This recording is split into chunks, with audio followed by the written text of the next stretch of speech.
All right. In this video, I want to make a little special shout out to Mike Drodos. I thought of you in making this video right now because I saw your video and you were talking about the sixth seal. And it's also for anybody else who wants to watch it, of course.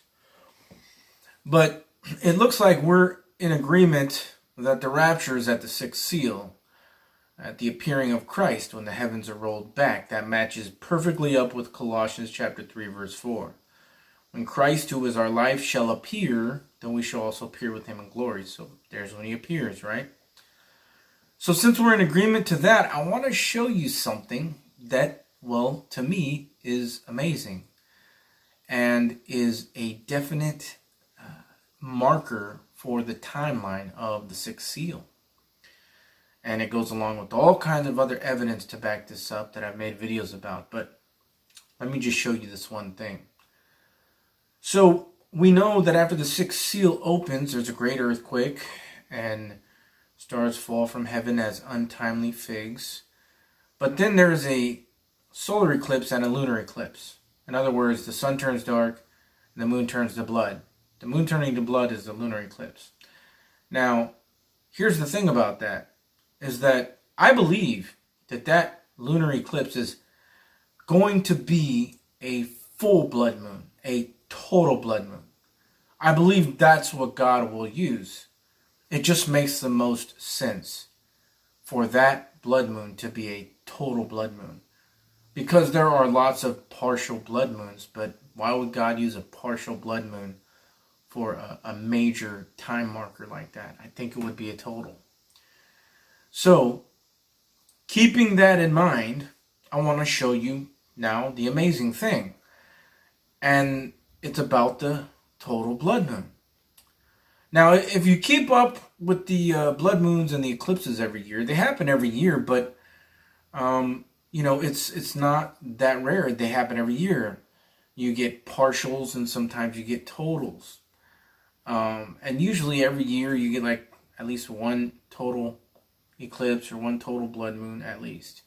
But the amazing thing is this about this total blood moon, is that the last one that happened, the full blood moon, the total we're not talking about partials.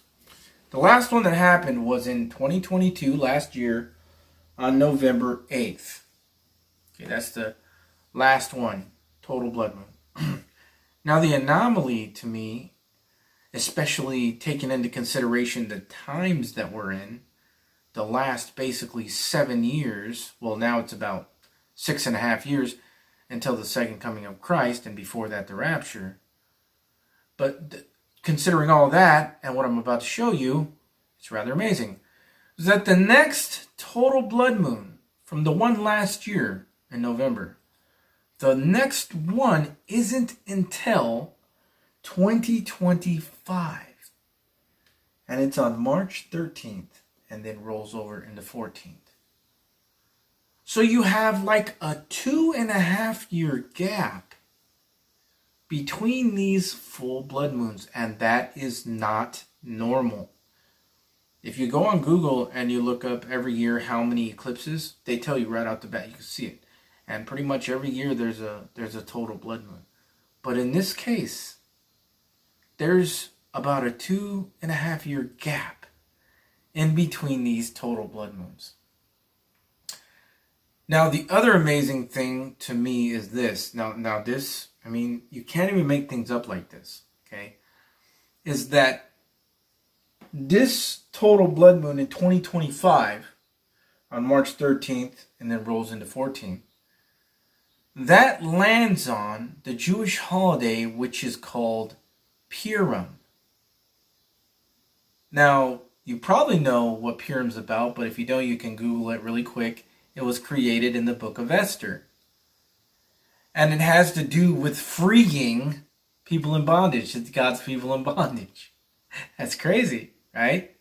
Considering this time gap also. But then that lands on that day? Come on, right? The odds, the odds of that, right? This Purim was created, well, when was the book of Esther? When did that happen? Thousands of years ago. And considering what Purim is about and it landing on a blood moon, that's crazy. That's crazy to me. So crazy.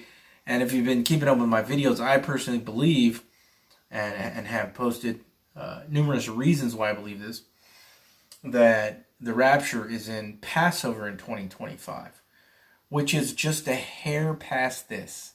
That's another crazy thing, is that Passover is April 15th through like the 22nd of 2025. So March and then April. So Passover would be like a little over a month after this.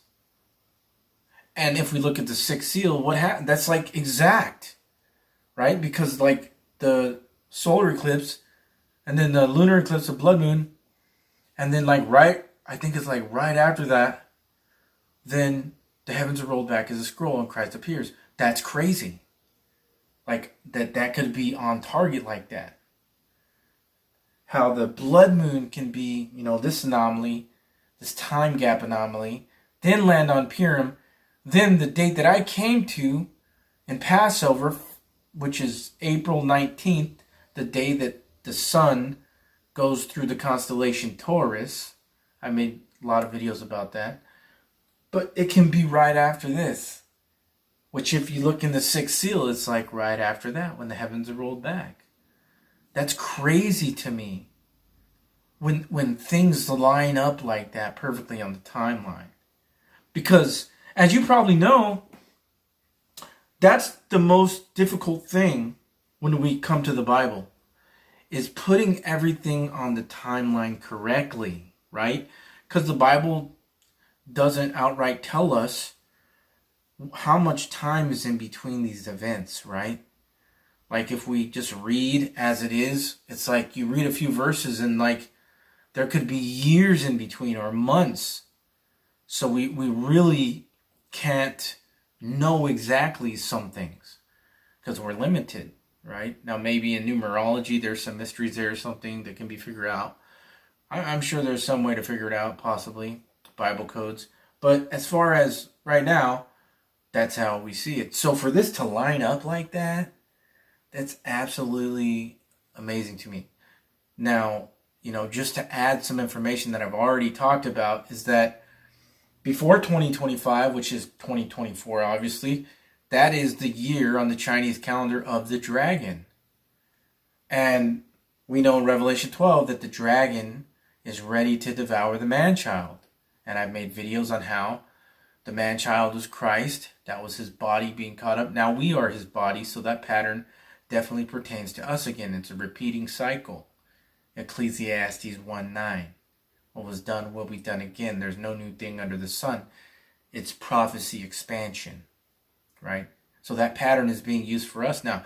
So the crazy thing is that right before I'm predicting the rapture and Passover, we have 2024, the year before, the year of the dragon. And then I believe that the next year after that, 2025, on the Chinese calendar is the year of the snake. I mean, I couldn't even make this timing up this perfect, And so I wanted to share that with you because I know you're a sixth seal rapture guy too, which I definitely am. That's where I see it at. And if we read the first 5 seals and into the sixth seal a bit, we see tribulation, and you could even call it great tribulation for us. I think it's going to get really bad in 2024. I think that God can guide us through it, make the right choices, but we'll just see how it goes. But regardless, I wanted to show you these patterns because it's absolutely amazing. I know that in Genesis chapter 1, verses 14 through 17, God put the sun, the moon, and the stars in the heaven for signs, seasons, days, and years. So that word seasons actually means appointed feast days and appointed times. So he is definitely speaking very loud to me right now through the heavens, through these dates, through the timeline. And it is incredible. Psalms 19 talks about, the heavens declaring the glory of God and the firmament showing his handiwork, but it also talks about the heavens speak to all the earth. The line goes out through all the earth. They speak language. They really do. They really, really do.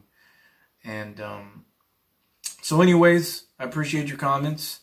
I think that people online, other workmen, need to be a little more commenty, appreciative of other workmen, because I think a lot of people are shy to leave comments of their appreciation, because I think people get puffed up in their knowledge and their doctrines, and that's the problem with older people sometimes that have been stuck in certain doctrines, is that now we're at the time of revelation.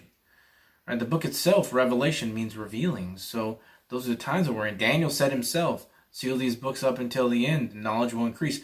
Well, how is knowledge, wisdom, and understanding and revelation going to increase if a guy from 30, 20 years ago doesn't want to budge from his old-timey doctrine? Which I'm not saying they're all wrong, but I'm saying with revelation, it has to morph. It has to. See? So, anyways, thanks, and thank you guys, everybody else who watches this video.